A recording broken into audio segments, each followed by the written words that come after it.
चलिए, आज शब्दों के सहारे एक सफर पर निकलते हैं, भारत के बिल्कुल दक्षिणी छोर तक। हमारे अध्याय का नाम है आखिरी चट्टान तक।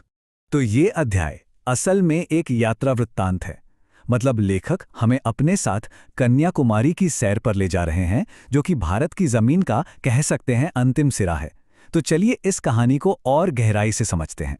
तो सफर की शुरुआत होती है कन्याकुमारी से। अब देखिए, कन्याकुमारी सिर्फ एक जगह नहीं है, ये वो पॉइंट है, वो अद्भुत जगह है जहां तीन विशाल सागर एक दूसरे से आकर मिलते हैं। और इसी जादुई जगह को लेखक ने एक नाम दिया है, संगम स्थल।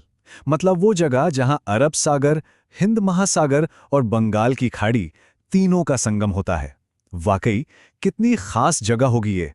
चलिए अब बात करते हैं इस यात्रा के सबसे बड़े आकर्षण की, और वो है कन्याकुमारी का मशहूर सूर्यास्त।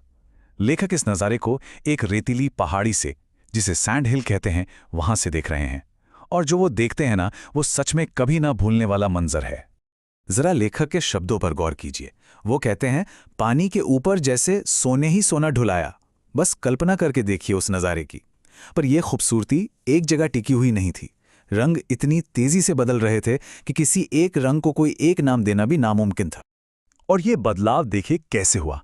पहले सब कुछ सुनहरा हो गया, फिर वो रंग बदलकर गहरा लाल मतलब सुर्ख हो गया।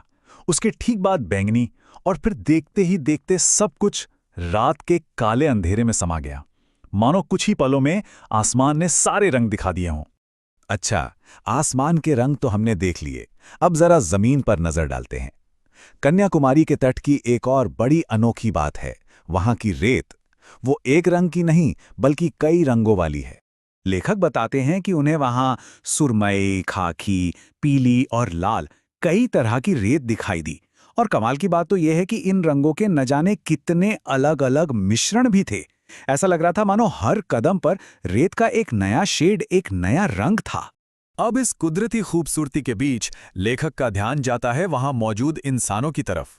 विवेकानंद चट्टान के पास उन्हें तरह तरह के लोग और उनकी अलग अलग कहानियां नजर आती हैं। ये देखिए, यही है विवेकानंद चट्टान। ये सिर्फ एक पत्थर का टुकड़ा या टूरिस्ट स्पॉट नहीं है। लेखक के लिए ये वो जगह बन गई जहां उन्हें हमारे समाज की एक छोटी सी लेकिन बहुत सच्ची झलक देखने को मिली। तो कौन कौन थे वहां?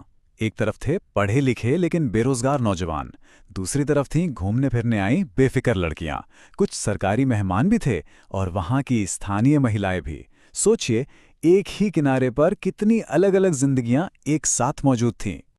और यहीं पर लेखक एक बहुत गहरा अंतर दिखाते हैं। एक तरफ वो ग्रेजुएट लड़के जो नौकरी न मिलने पर फोटो एल्बम और शंख बेचकर गुजारा कर रहे थे, मतलब जिंदगी की असली कड़वी सच्चाई का सामना कर रहे थे।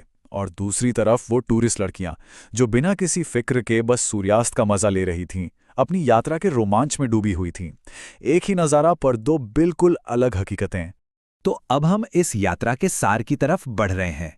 ये समझना बहुत जरूरी है कि ये पाठ सिर्फ एक घूमने फिरने की कहानी नहीं है, इसके मायने कहीं ज्यादा गहरे हैं। जैसा कि इस पंक्ति में बताया गया है, यह सिर्फ किसी जगह के बारे में नहीं है।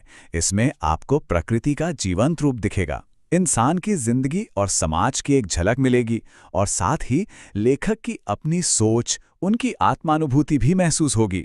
सब कुछ एक दूसरे में घुला मिला है। तो इस पूरे अध्याय से हमें क्या समझना है?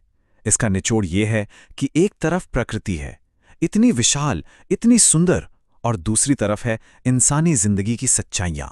लेखक इन दोनों के बीच एक कनेक्शन, एक गहरा रिश्ता खोजने की कोशिश करते हैं।